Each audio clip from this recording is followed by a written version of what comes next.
Hey guys, it's your boy Luke, aka Lactose Soy Milk. Welcome to another episode. Gonna cook a meal for my family today and talk to you guys a little bit about communication. So, let's get it.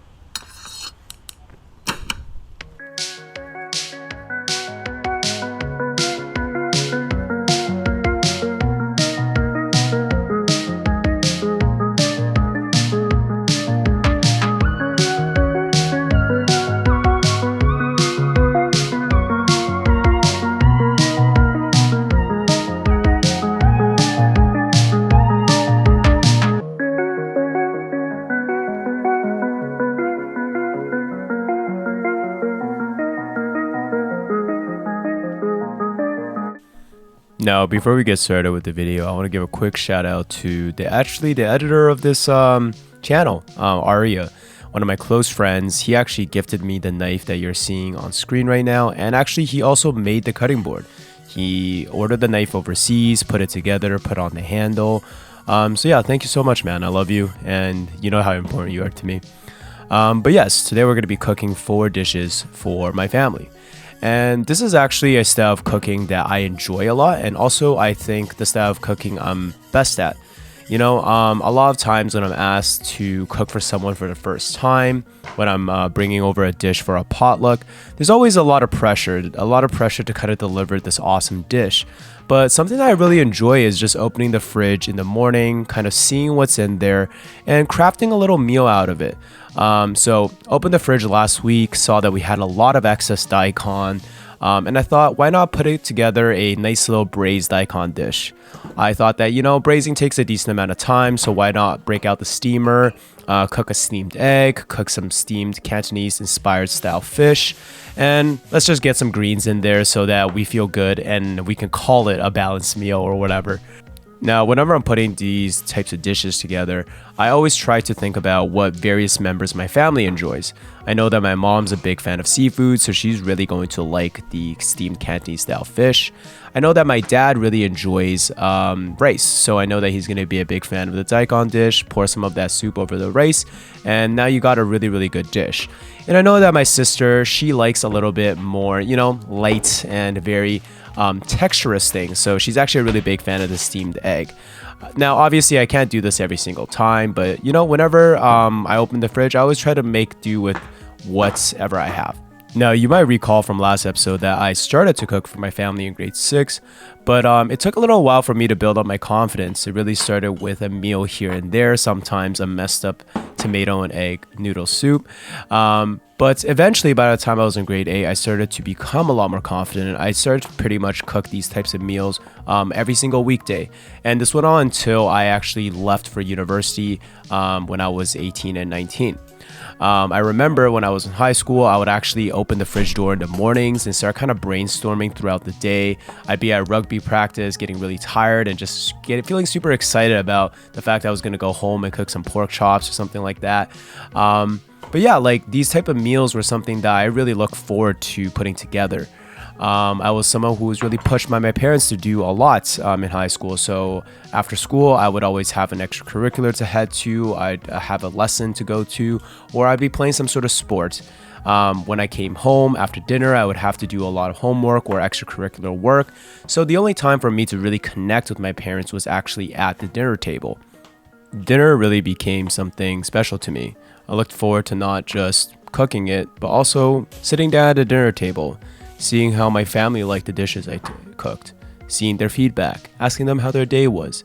This was a place where news was shared, announcements were had, and honestly, this was the place where my family really connected and grew together. And this is actually the inspiration for this episode.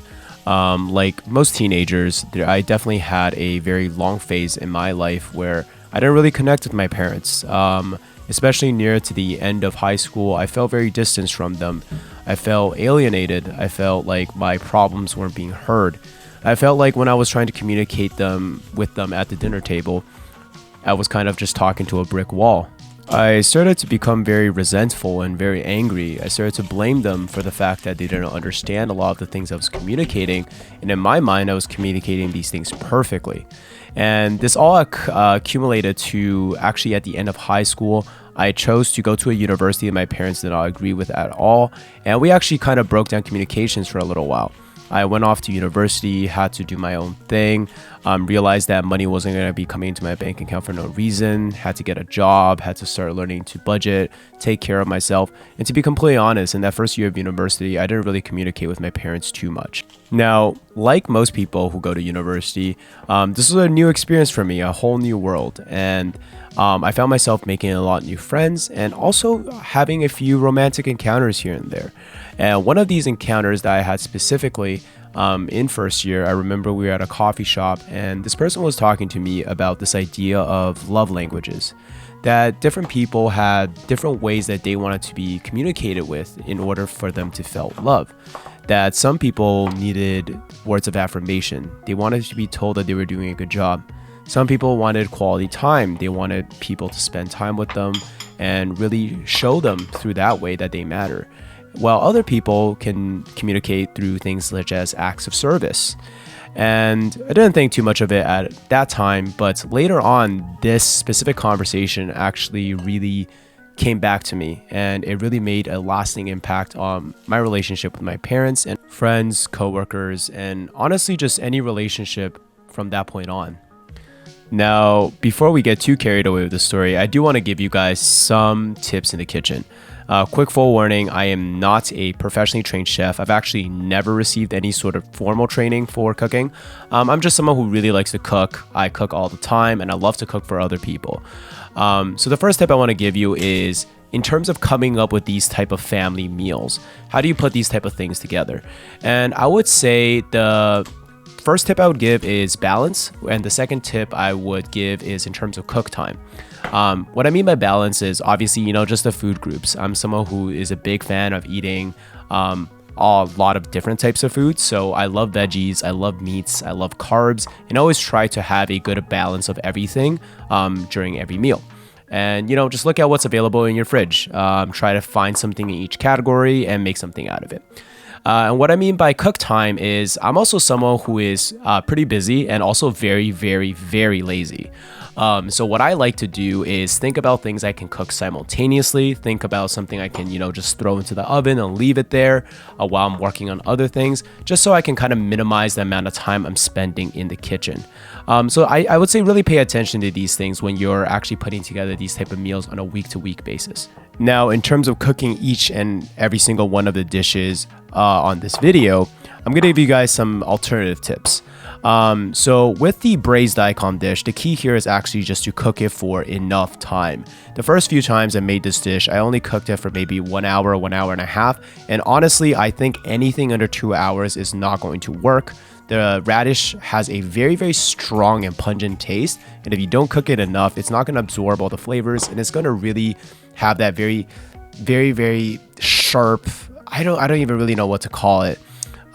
So make sure you're braising it for long enough. The actual process is fairly simple. Brown the meat, brown the onions before adding in the radish, add in the sake, add in the stock of choice. Let that simmer for at least 1 hour before adding in the soy and sugar so that those flavors can also kind of permeate into the radishes. And then at the very end, add your rice wine vinegar. Again, the key here is really just to let it braise for a good amount of time, 2 hours minimum. Okay, next, Mama's favorite, the Cantonese style steamed fish. With this dish, I think the most important thing is preparing the aromatics as well as working with the hot oil. Steaming the fish itself is fairly simple. You do maybe need to switch up the time depending on the size of your fish fillets. I usually just defrost mine, or if I have a fresh fish, I'll usually have to cook it for maybe 20 minutes. But yeah. In terms of cutting the aromatics, my biggest tip would be just to do it slowly. When I first started cooking, I would always try to rush through the process like this because I think about that very beautiful, quick cutting that you see on TV, but that always resulted in very uneven cuts. So work slowly, work efficiently, and work precisely. That way you're going to actually come out with a great dish, and that's the most important part. The other thing is, as you work and as you kind of grow over time, your cutting skills are just obviously going to get better. Now, in terms of working with with the hot oil, I'm very comfortable working around high temperatures now, but if you're very intimidated by this to start, I'd say number one, use a very high rimmed pot so that there's a lot of room for the oil to go out of. Have just oil on the side so that if it gets too hot, you can add oil. That's how you actually have to cool down oil and prevent an oil fire. And as soon as you see the oil start steaming, take it off immediately. If you're a little bit more of a novice, I would say start the oil on a medium-high heat. Don't crank it all the way up and just let it go, and watch it very carefully. And my sister's favorites, because she also loves the garlic greens. With the garlic greens, it's fairly simple. You can honestly cook this with any style of greens, even spinach, even things like kale. But obviously if you're using a starchier green, like for example a yu choy, which is a little bit closer to a broccoli, you might want to add a little bit of water to just get the greens fully cooked. You want to make sure these are soft, and use a lot of garlic. I feel like people always kind of like are shy about the garlic. I always use a ton of garlic. That's how you're going to make this dish taste awesome. With the steamed egg, the most important thing here is to use a steamer that is big enough so that you have enough space to place this in comfortably. Keep in mind that when you're placing the egg into the steamer, it's going to be very hot. So just be very careful. And the most important part of the steamed egg actually is to make sure there is no gaps. So whether you're using stainless steel or you're using whether you're using tin foil or you're using saran wrap, you got to make sure that there is no space. Any space is going to let steam go in. It's going to create ridges in the egg, and as you see in the plating later on, it's actually not even perfect here. So you need to just make sure there's no space, or else you're going to get a ton of bubbles. And the other component of this is make sure that if you're using saran wrap specifically, the top is not touching the top of the egg mixture. That's also going to create those divots. To me, the point of this dish aesthetically is that you get that very nice, almost baby butt smoothness on the top. And when you kind of take your first bite, that texture almost matches exactly perfectly with the very smooth surface. So just be aware of those two things. With those 4 tips, I'm extremely confident you guys can nail any one of these dishes. But back to the story. You might be wondering why my relationship with my parents even started to break down later on in high school. And honestly, the root of this is miscommunication. Now, to me, miscommunication is very simple. It's really when the intent of the person saying the thing is not matching the message that is being received by the other party. Now, remember, back in high school, I thought I was communicating perfectly, but what I didn't realize was any type of communication, 50% of it is on you. No matter what, you have a responsibility to communicate in a way that is understood by the other person. Now, when I was communicating with my parents in high school, my intention was for them to kind of understand me and to support me. But the way I was communicating it, the tone I was using, my body language wasn't communicating that to them properly. Another thing to really keep in mind was my dad literally grew up on a farm in China. He didn't get on an airplane before he actually had to fly to Singapore and move our family there. My mom was also grown up in China in a completely different cultural environment. And me, someone who moved here in grade 4 and grew up in a Western society, expected them to communicate the same as myself. Part of growing up, you kind of also realize that your traumas aren't actually just unique to you, and maybe they happen to your parents too. I started to think about how my parents were communicated to from their parents. How my grandpa on my mom's side probably never told her that she looked beautiful. But instead, what he would do was buy her dresses, take her out dancing, and do things, spend time with her, and serve her to make sure that she understood she was loved. Started thinking about how my dad's father never actually told him that he was very smart, nor did he say that he was proud of him. Even though my dad grew up on a farm and he was the only person on the entire region, neighborhood area that actually ended up making it out and going to university. What my dad's father actually did instead was make sure that he had eggs to eat, because the protein was going to help him with his brain, and that was going to help him with his Gaokao, or university entrance exam. You know, these type of communication styles translated to how they communicated with me. Of course, I'm someone growing up in Western society who really values vocal communication. I always tell my friends I love them. I tell them that they look good, and I don't feel any shame of saying it. And I value that in return.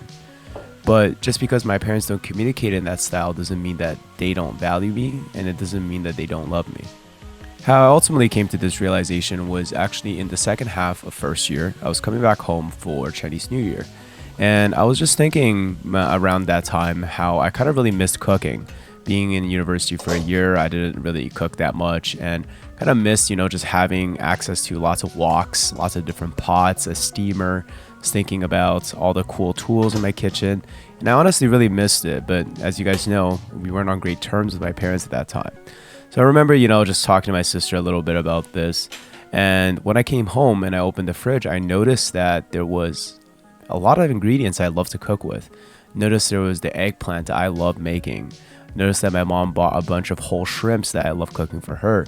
And I noticed that my dad purchased a number of silken tofu packs so I can make him some mapo tofu.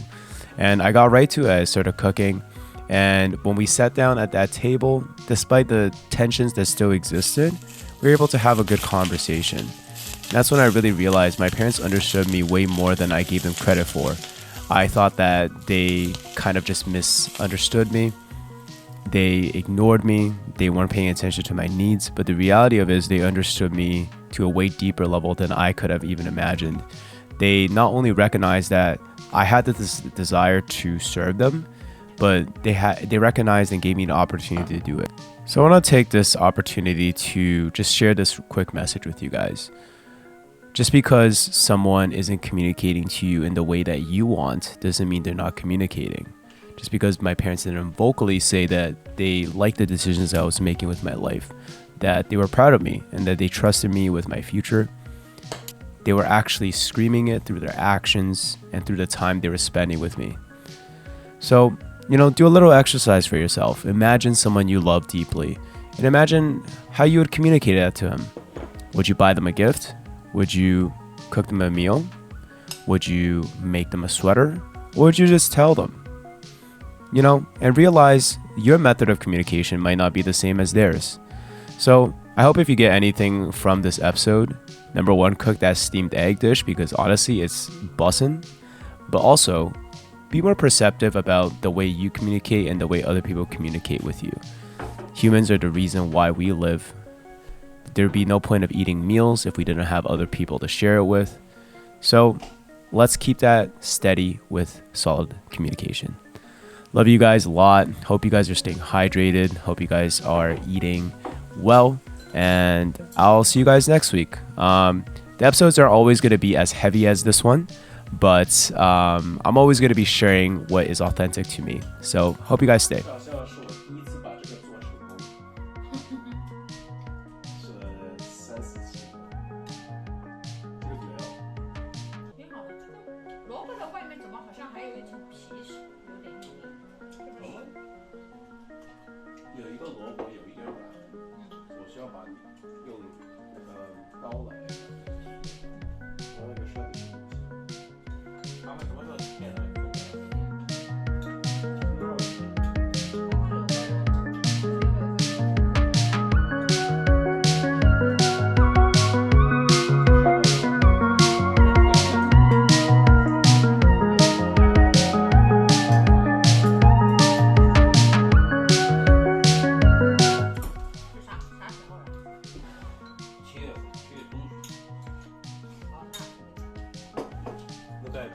Can we all say bye to the camera?